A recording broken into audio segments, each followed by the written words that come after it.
Okay, this is a follow-up video to one that I just recorded about basically me having an issue with this motor rebuild that I did. Um, what it ended up happening is the thrust bearings failed. There's obviously one of them still in a C shape, the other one's completely hammered. The one that is still okay, I think, is the back bearing. This is a Miata 1.6 motor. So I think this back one, sorry, it actually goes this way.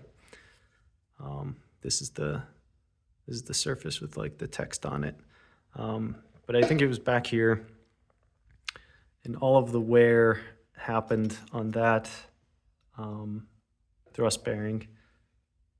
The front one still looks okay. But I think that's the one that got thrown out because you could see it, even though it's totally bent, it has way more material left to it than this back one does. And obviously the back bearing surface is the one that's the most worn. So my question is, why did this fail? Because this didn't actually completely fall out until 1,000 miles into the motor refresh. But I was definitely having symptoms of this failure early on, like maybe the second or third drive in. You could watch my other video before this where I talk about it impacting the clutch feel. But so this didn't take 1,000 miles worth of wear to do. It's just that they ended up falling out completely after 1,000 miles, and that's whenever I said, okay, yeah, there's something wrong.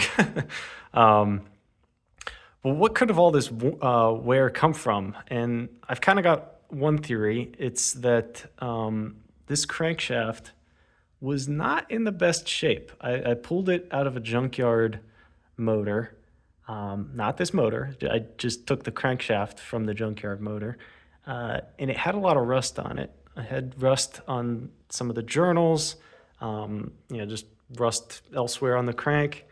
And I really didn't think it would be the better of the two because the block I got off of Facebook Marketplace, and it had a spun bearing failure. But the machine shop actually ended up recommending using the rusty crank, which is the one that's in there, because the other one would have needed to be ground too much, and that would have damaged or removed too much of the surface, which most likely I would have needed to get the thing rehardened if I would have went with that crankshaft. So I did go with using this rusty one, but the question is that pitting that's on that surface, is that enough? Assuming that the pitting was the same on this back surface, I'm pretty sure it probably was.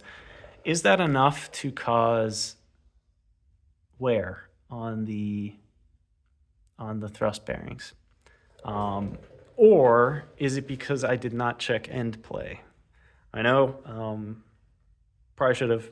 I was fully aware of end play, and I just really didn't think it would be that big of a deal. I checked all other clearances with plasti gauge and whatnot.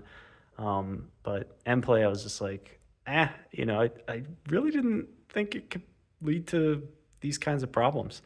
But the reason why I bring it up is, I'll probably put a link in the description about this.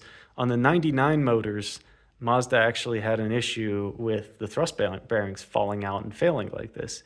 And it was because of too much end play. They changed the design, and whoever was doing the machining didn't get the new spec. And so there were a couple motors or whatever that ended up having too much end play, and the bearings would fail like this and they would fall out. Question is, would that happen after 1,000 miles? I don't know. So kind of curious what you guys think. Is it the roughness, the surface roughness that was due to the rust in the pitting that caused this wear? Is it because I didn't check end play and I had way too much? Or is it something else? I don't know. Let me know in the comments. I'm kind of curious.